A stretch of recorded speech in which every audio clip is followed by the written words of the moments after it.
guys, what's up? It's Joe Rady from Rady's Rides. We are here at Clearwater Toyota, and guess what? We have that talk of the town because it finally received a redesign.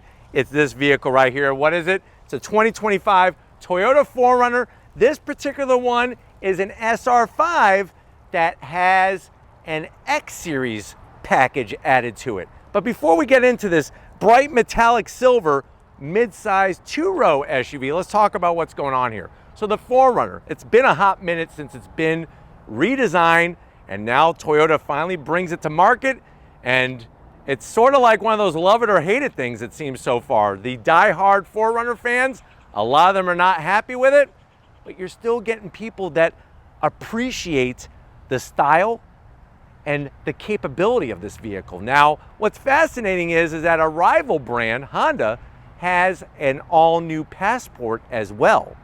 And some people are saying that they want to go Passport because it still has a V6, whereas this has a turbocharged 4-cylinder engine. But what I want to find out is, if you're gonna go one or the other, do you go with the entry trim of a 4Runner, which is this SR5, or do you go entry trim of the Passport, which is the RTL? Why don't we go ahead, let's dive into ours and see if we can find out. Right off the bat, I love this color. It may just look like metallic silver to you, but Toyota calls it cutting edge, and it really defines the overall body lines very, very well. Now, at the front of the business, you're gonna notice how they shrunk the headlight housing very nicely compared to the last generation. You do have LED headlights, but you're also gonna notice that you have the old-fashioned Thomas Edison light bulbs in there for your turn signals. Working our way down, that's silver, and then of course you have functional corner air curtains and the flat black fender flares.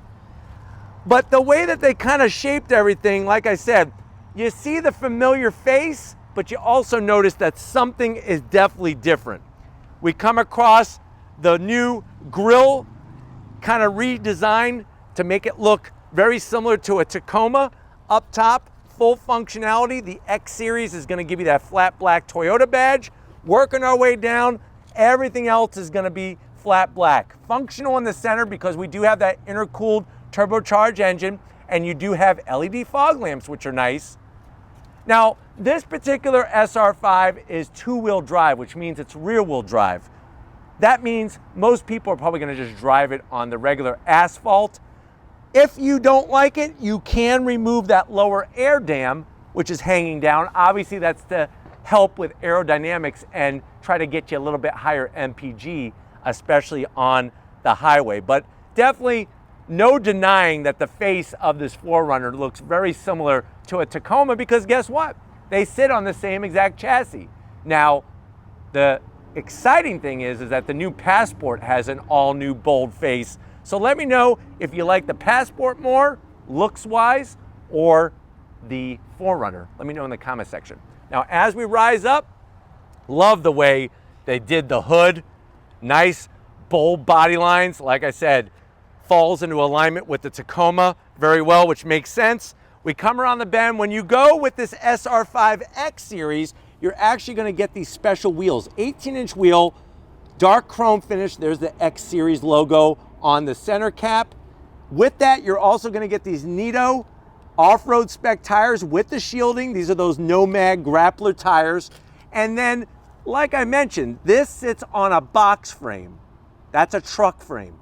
The Pilot sits on an SUV frame, which is a modular frame. This is definitely stronger and much more durable.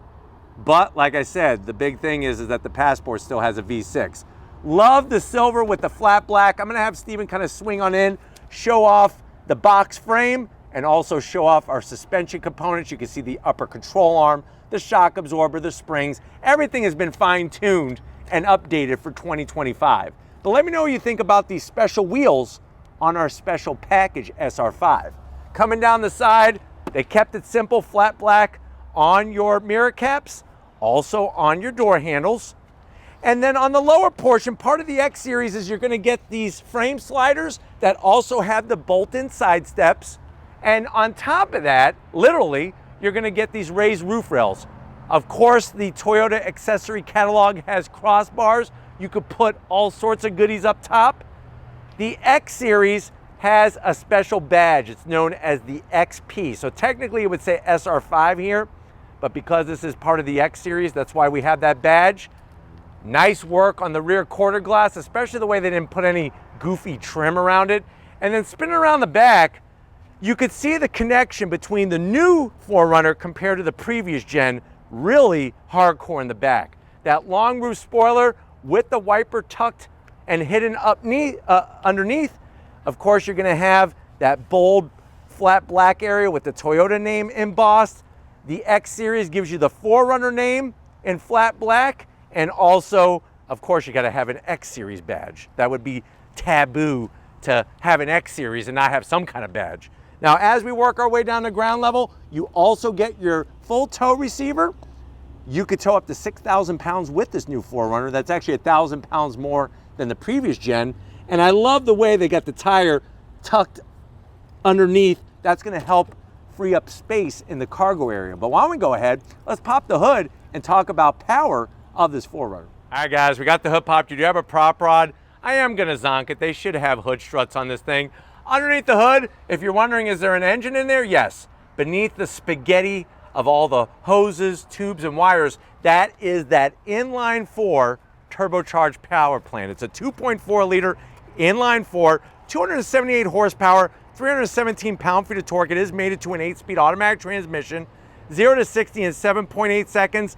Top speed right around 110 miles an hour. MPGs, 20 in the city, 26 on the highway. The vehicle weighs 4,500 pounds, but like I said, could tow up to 6,000 pounds. But like I was mentioning, the big argument is where did my V6 go? And that's what a lot of people are disappointed with. You could also go higher trim to get you that hybrid power plant. And if you haven't seen my reviews of the other trims of the 4Runner, definitely check them out on the channel. We've done them all. But why don't we go ahead? We got the 4-banger. Why don't we fire it up and hear what kind of noise it makes?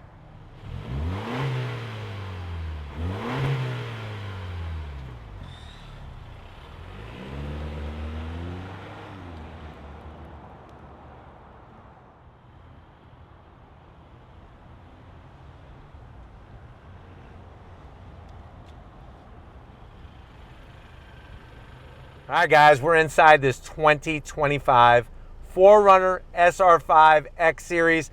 Now remember, we're gonna compare apples to apples. We're not comparing this to the Passport Trail Sport Elite, which is the top trim. This is your entry trim with a little bit of extra goodies on it from Toyota for the 4Runner. Now I know you're probably saying, well, Joe, if this is my entry trim into the 4Runner, how much is it?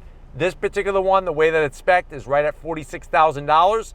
That does put it in perfect alignment with the Passport, or I should say the Passport is placed in perfect alignment with the 4Runner. But let's see what you get if you go 4Runner to the door panels. One thing on the SR5, it's all hard plastic. Easy to keep clean, not very comfortable, but you do have a soft armrest.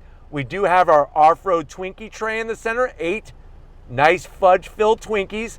Down below, you got a door pocket, but it's mostly for drinks. So you could really load up and drink your H2O. Going from the door panel to the dash, another nice Twinkie tray holder here. You could really go crazy with a baker's dozen. I like the flat gray finish with the black, no gloss black, which is awesome. Slide on in. This is your standard 8-inch infotainment system screen. I'm okay with it. I don't necessarily like big screens personally. So it's got the latest Toyota multimedia software. Throw it in reverse. Backup camera takes up all of the 8 inches. And you do have the trajectory lines, which is great. And believe it or not, the resolution on this is better than the resolution on a Passport, hands down. Start stop button, nicely placed. Real volume knob. You have your regular temperature and blower fan for your AC controls. 2 places to put phones, and then you can connect them with your USB-C. So you got a place for a 12 volt and oh crap handle for your passenger. This is going to control your 8-speed automatic transmission. We got our different drive modes and tow and haul mode. A lot of dead buttons, but like I said, this is the base trim. 2 cup holders. There's your Toyota key fob. Still getting it done. Not loving the Rubbermaid freaking armrest. This thing is just hard as a rubber rock. But you open it up and you can fill this up with some special trail mix. I know Steven has a special trail mix that he eats on a regular basis that, you know, it has cashews, almonds, peanuts, but it also has like bacon bits, small turkey jerky in it. So it gives it a nice protein packed punch. Seats, they are cloth and they are light. So if you like to spill things, this is not the interior for you. It's very durable though. Manual adjustments all the way around for the passenger and the driver. And don't be silly, there's no sunroof in here. This is the base trim. But why don't you come over here to the business end? I want to show you behind the leather wrap steering wheel in this 4Runner. All right guys, business time behind the wheel. What's interesting is for the driver's side, I like the way it's got a power lower lumbar. Thank God for that, because that really helps my lower back. Seats are actually very comfy, and like I said, the cloth is very durable. I just wish it was a darker material. I'm 6 feet tall, plenty of room in here. Steering wheel, when you go with the X series, you're getting the leather, perforated and smooth. Simple stitching on the horn button, flat black on the switchgear. It is a manual tilting and telescoping wheel. And then of course you're gonna have your 7-inch digital gauge cluster, which gives you a cornucopia of information in that lower display. Plus, you got your different drive modes, sport, normal, and eco. They keep it real simple. Other than that, very straightforward. But why don't we go ahead, let's get in that backseat area and see if your passengers are gonna enjoy this 4Runner. All right guys, backseat time, and this is where a 2-row SUV, midsize SUV, really gives you a ton of room. You do have cloth all the way around. Large pockets, you could put some Lay's potato chips in there, maybe a nice old canister of Pringles. Just be careful you don't get your hand stuck in one. I remember back when I was in elementary school, a kid got his arm stuck in there, and they had to cut the can off of his arm. He was crying like a little baby. Backseat area, AC vents, 2 USB-Cs, which are great.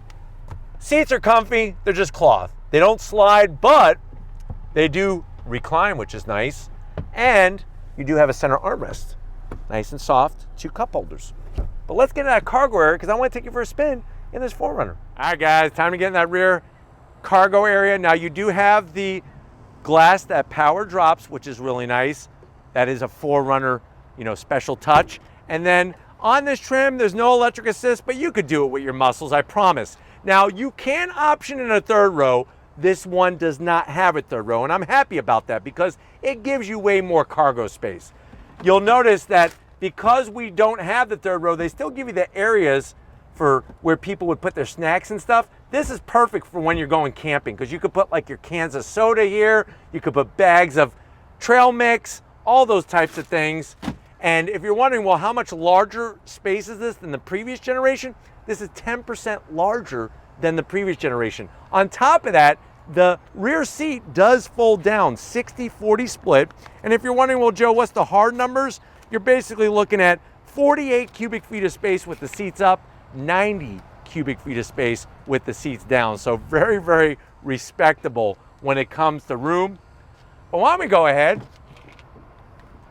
If you're ready, I'm ready. Let's see if the 4-cylinder turbo really is that big of a deal in the 4Runner. All right, guys, we're leaving Toyota Clearwater, and right away, this 4-cylinder turbo is gonna surprise you. I'm gonna go ahead and put it into sport mode.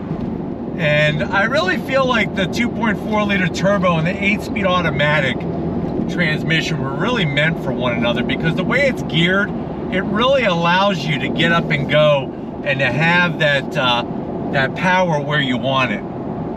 Going down the road, of course you're gonna get a little bit of road noise from those off-road spec tires and the roof rails that are raised, that are up top.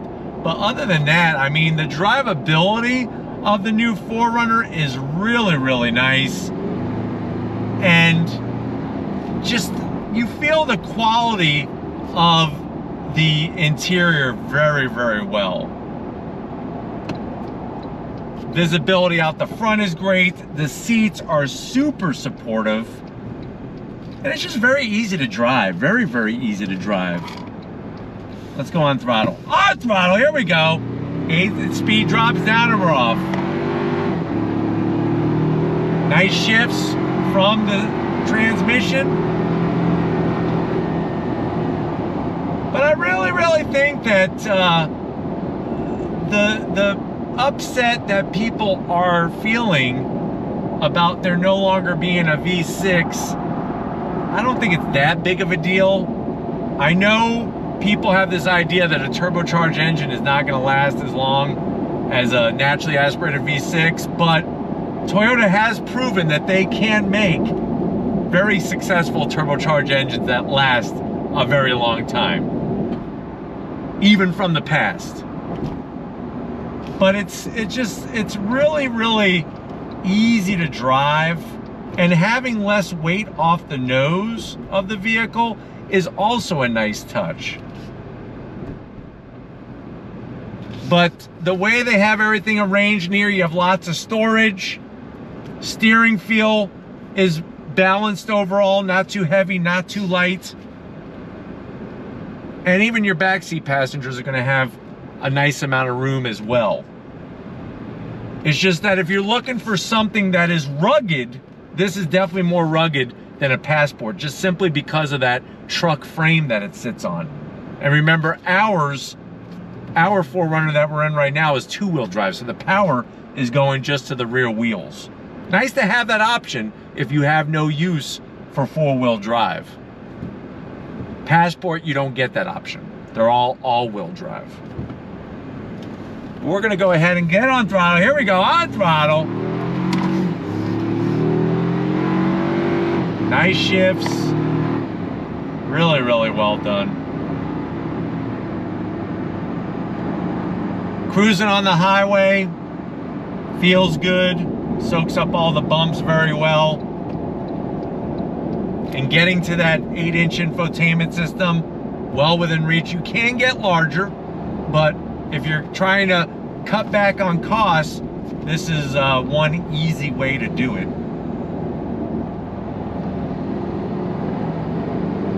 But it really, I'm telling you, the 8-speed automatic is paired very well with the 4-cylinder turbo. Now this does ride a little bit more harsh than a Passport, but that's to be expected because it is on a truck chassis. And you can tow more with a 4Runner than a Passport. Passport is 5,000 pounds, this is 6.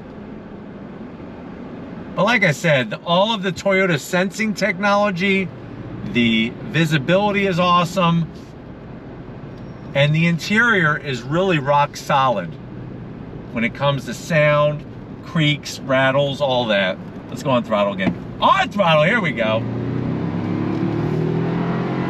You're right in the power band, which is impressive. I'm happy that there's no artificial sound being pumped in to make it sound like a V6 or something like that. You just hear the sound of the turbocharged 4-cylinder.